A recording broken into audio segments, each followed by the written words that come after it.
Labor Talks, recorded at Chippewa Valley Community Television in Eau Claire, Wisconsin. Hello, I'm Dean Scanlon with Labor Talks here in Eau Claire. How are you doing today? I am here today with Business Manager of Local 268 Laborers, Jeff Deahoff. Jeff, thanks for coming. Thanks for having me, Dean. So, Jeff, we're going to talk a little bit about what you do for a living, a little bit about your lifestyle, your fun times. But can you give us a little bit of background about yourself? Well, I live in Colfax, Wisconsin. It's about 40 minutes west of here, I grew up, my father was a union worker, so I knew about the union at a very early stage. I pretty much hunt, fish, trap. I love the outdoors, and that's pretty much what I do. Okay, any family, Jeff? Any family? Yes, I have a brother and a sister who also labors. I have another brother who works in a mill, and my mother, she lives in Menominee. Awesome. Yep. Okay. Well, Jeff, like I say, we're going to talk to you about being a laborer today. How long have you been a laborer? How did you get in? This will be, I'm in 25 years. I started out, I've been in the construction field pretty much my whole life. Right out of high school, that's what I did. I did work non-union for about 4 years in a concrete outfit. Traveled around the state quite a bit. I finished up there, and how I got in the union is I came back for a weekend. I was offered a job in Montana, Idaho on the railroad.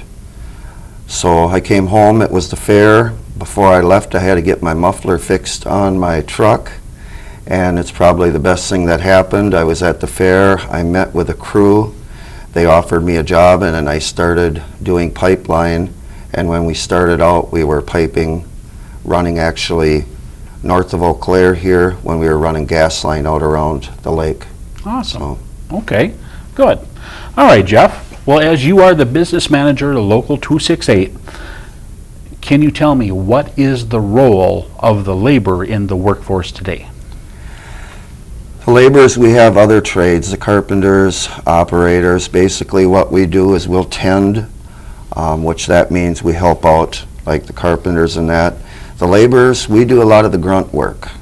We do jackhammering, a lot of digging, set up grade, doing stuff like that. We have different trades. It all depends which field you go into on the work that you do perform.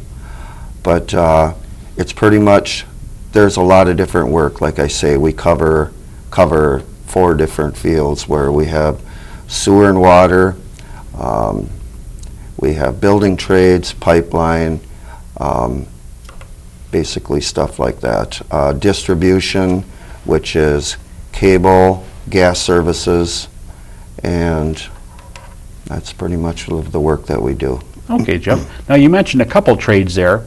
Now, say with the bricklayers, how would you work with the bricklayers? With the masons and the bricklayers, what we do is we have what's called mason tenders. What we do there is we'll mix the mortar, we'll build a scaffold for them, we'll stack the scaffold so that they have the block and that they need. We do run the lull when it comes to mason tending. We are allowed to run forklift lull to tend the masons. It is tough work, but it's rewarding work. Contractors, if you mason tend, a lot of times they don't lay them off. They keep them, so when there is, masonry, they have the mason tenders that they need for the project. Awesome. Okay. Now, say you're working with the carpenters, what you mentioned. What would you do for them? What we do there is if they're on there, we will help them if they're setting cabinets. We unload the trucks, get the cabinets to where they need to be. If we help set cabinets and that. If they need material, instead of them going, which takes time, because in this field, time is money. We would be there to tend them, to get the product, whatever they need.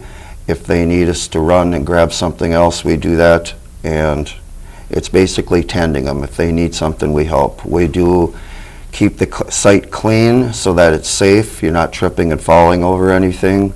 So we do the general cleanup, keep everything out of there in the dumpsters so that things don't get cluttered up. Awesome. So basically, you're a gopher. Yes. Awesome, awesome. With skills. With skills, yes. There you go. Okay. Now, Jeff, as you talked to us, you're with the laborers. How long have you been in the office, if you will? At what point did you become a field agent, you had said? Yes. I've been in, like I said, I've been in 25 years. I started out working in the gas line. Then I got into the building part. I've done bridges. Back before we were the 268, we used to be Labor's Local 317. What happened then is our international merged 3 locals into 1. They merged us from Wausau, Wisconsin Rapids, and Eau Claire. While I was in 317, I did sit on the executive board, which for the local. When they merged us, the international appointed people. I was lucky enough to be appointed to the executive board. Then we had elections. Ron Holden was the first business manager that we had. He ran for 2 terms. After that, he could retire. I was actually a field rep back in 2006. I was a delegate to the International Convention where I was offered the job out there. I got back here, and now I've been the business manager for 2 terms. Awesome. Well, congratulations. Thank you. Now, Jeff, as you talked about the different areas you've worked in, roughly how many counties does Local 268 work out of? We have 22 counties, pretty much from here, Pierce, Pepin, Clark, over to Wood, and then it runs up Marathon, everything up the west side with the Minnesota border. The only counties we don't have is Douglas, Bayfield, and Ashland. They went to Local 1091, which is out of Duluth, and there's 1 county, Florence, that went to Michigan. I don't know how we lost the counties, but that's There was something. a line somewhere in the sand, right? Yes, there was. Jeff, I actually misspoke myself. I said, what counties do you work out of? What you just said are the counties that your members come from. Yes. That's what I was Okay. referring to. My Okay. bad. But as for counties you work in, if you're a journeyman with the labor, where can you work in the United States? We are an international union, so basically we can work in any state.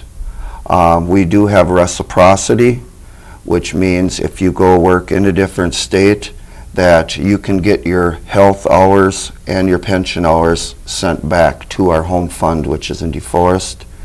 So there's some people that'll work their whole life in the state, but we do have a lot of people that travel to some of the surrounding states. Some of our pipeliners, they're all over the whole country. Sure. Yep. Sure.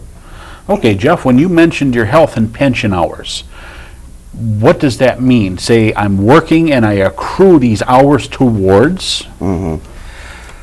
For a pension credit or for a year of being vested, you got to work 870 hours a year. Now, every hour you work, you will get so much an hour goes towards your insurance. So what it is that's basically how you get your insurance, by working so many hours. One thing that people that work out of state need to pay attention to is sometimes in different states they have a different contribution rate, like a health hour here where we have a certain dollar amount. If that ain't the same amount there, they do have to work more to basically add up to one of our credits. So that is one thing that we recommend that our members, they keep track of, is what the contribution rates are for health and pension. Sure enough. Now, Jeff, I do know that you folks have little calendars that each member can get. Yes. And that's just one more way of keeping track of your hours. Yep. You compare them to your pay stubs, and of course, like you say, at the end of the year, make sure those numbers add up to what you're being recorded. Yes. Okay. Good, good. Now, Jeff, do you have a lot of apprentice workers in your local? Yes, we have 64 apprentices, and it's been working out great.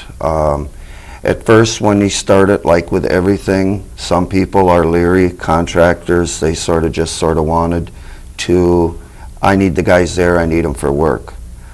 As it's been implemented and things have been ironed out, it's working great. They're knowing that they're getting the schooling and that by being in the apprenticeship program. And to be honest, our apprentices, they're hardly ever any of them on the out of work list because it's really working. The program's working great. And they're in demand. Yes. Good. Now, you mentioned schooling. Do you folks have a training in Eau Claire, or do you go somewhere else? Our training center is down in DeForest, which is just north of Madison. Okay. A majority of the classes are there. What I do is I work with the training director, who works with us very good. In the wintertime, because it is such a long drive down there, they do work with us up here, and we put classes on, whatever I can get, we put them on at the hall at the Labor Temple here in Eau Claire. So they have been good at working with us on that, because like I say, we have a lot of our members that ain't just from here to Madison to the training center. We have a lot of members from Spooner, Eagle River, I mean way up. So it can be a real long drive. Sure. Yeah. Now, say I'm a laborer, but would I get like a monthly newsletter, or do you have meetings? We have it's always the first Friday of every month, unless there is a holiday or something, then it would be the following Friday, but it's always usually the first Friday of every month. The meeting is at 7 o'clock at the Labor Temple. Twice a year, we do put on informational meetings because we had such a big local, and we did merge with Wisconsin Rapids and Wausau. We do have informational meetings twice a year in Wisconsin Rapids and in Wausau. So we also try at them labor temples, we try to schedule some classes too, so that they don't have to drive, because it's almost a 2 hour and a half drive even from the eastern part of our jurisdiction. Sure enough. So we have the biggest local in the state, but with the northern counties, she gets pretty desolate up there where there's not a lot. The biggest area? Yes. Local. Okay, yes. good. Yes. Now, Jeff, say I'm a laborer, what do I need to do to attend a meeting? What lets me sit in on a meeting? You have to be a member in good standing. And that means? Yes, that you're current with dues. We always have at our meetings, we supply refreshments, and we usually will put on a supper or a dinner at night. We always give out drawings. Right now, if you attend the meetings, we have a drawing every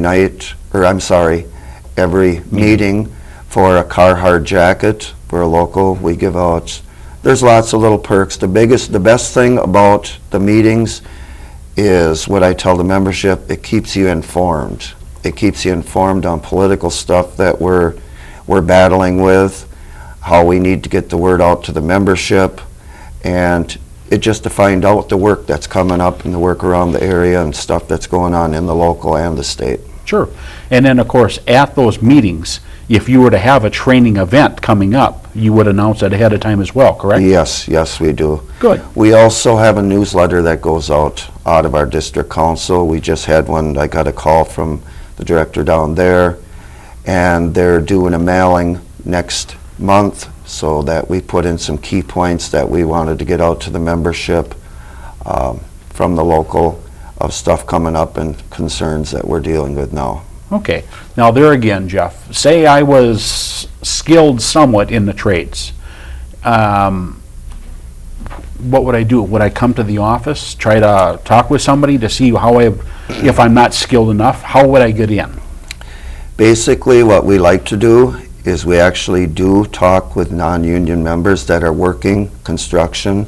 That is something that contractors like, where we'll reach out to talk to non-union members that might be interested, and basically try to sell ourselves to them, showing what we have with our insurance, with our pension, and our wage. It has worked real well. There's a lot of people that have came in.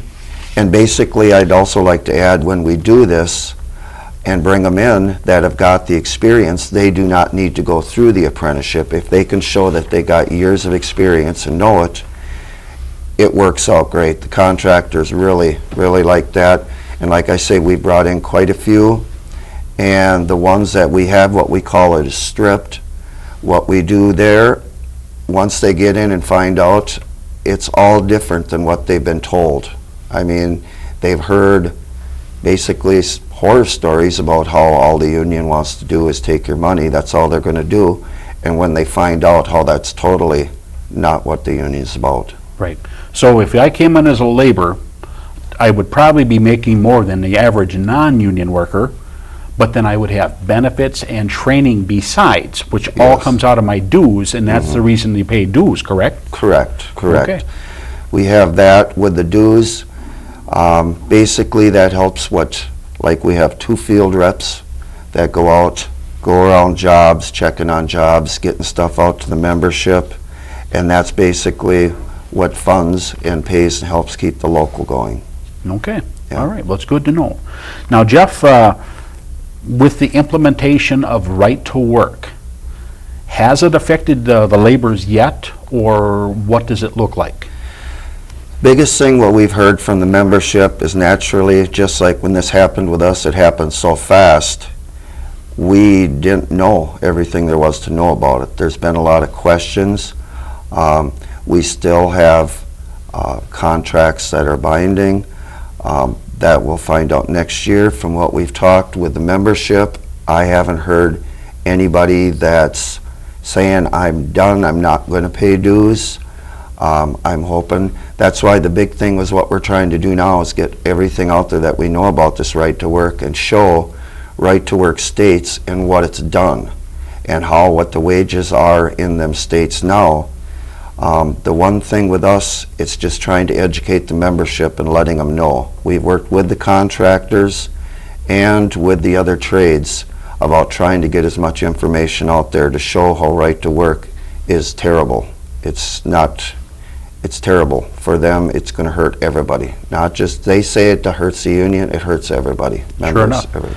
Well, now, Jeff, the right to work basically means right to work for less, correct? Correct. Now, the money is still bid on the projects. It's still, say it's $100. It's still $100. It's just that with the implementation of this, it's taking workers' rights, safety, and their pay away. Whereas the money is still there, it's just not going for the worker. No. Now, like I say, safety is a big issue on the job sites. Any thoughts on the new workers' compensation laws that they're trying to introduce? All of these laws that they're been bringing up, this basically within our state, there is nothing there that's going to help or benefit anybody. Except the owner. Well, yeah. But with who we have in there now, I guess my opinion is they are not out for the working person, whether it be union or non-union. They are just, they're not worker friendly. Sure enough. It's a bad deal. Okay, and then Jeff, also the loss of prevailing wage coming up on projects in the future. Yes. Is there any way that we can repeal that, get it turned back? Because I believe it's a federally funded. It's not provided through the state. It's a federally funded prevailing wage program. So it's no money on the books necessarily for the state of Wisconsin. It's for the projects to enable the workers to have a decent income, correct? Anything that we're going to be losing the state the prevailing wage. Anything with federal, which is with Davis-Bacon, that will still be attached to anything that's federal. As far as with the state, municipality, county, we're going to lose it. One thing that's gotten out, I talk with a lot of non-union guys that work with different companies. A lot of them aren't even aware that this is going away. And that's how a lot of the non-unions contractors who work with some of the projects around us, that's how they make their big bread and butter in that, because they have to be paid that prevailing wage, where that's where they make their money that gets them through. there's a lot of them now that this is getting taken away, like I say, that are not even aware of it. That is going to be huge to them. I just don't see some of these contractors, if they don't have to pay it, paying it. I guess we'll find out, but it's definitely good. It's a double whammy. The right to work and the prevailing wage taken away all at the same time. It's unbelievable. It's not good for the industry. No, sure. It's not. And at the end of the day, it's the worker who suffers. The company still has their quota that they make. Mm-hmm. It's just that they have to pay less for the working families, Mm-hmm. unfortunately. So, And it does make it harder for our union contractors to competitively bid these projects. That's another thing. I'd like to say too is that our contractors, they did, when this right to work was going, formed the contractor coalition.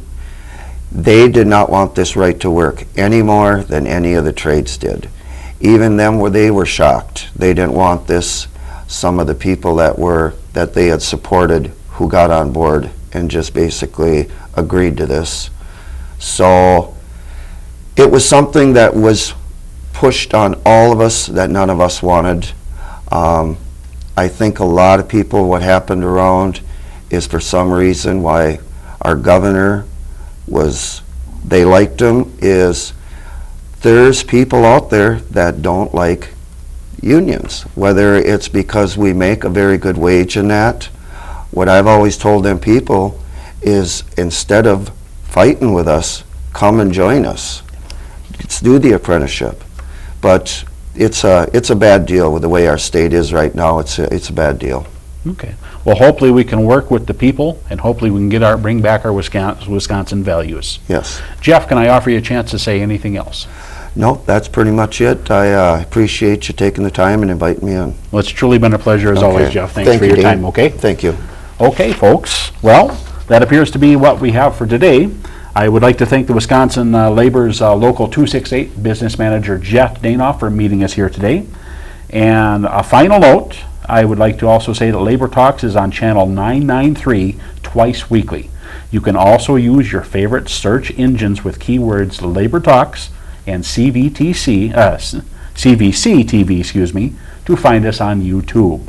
I would also like to state that I'd like to thank the staff for the opportunity to speak today. Please join us again next time on Labor Talks. Thank you.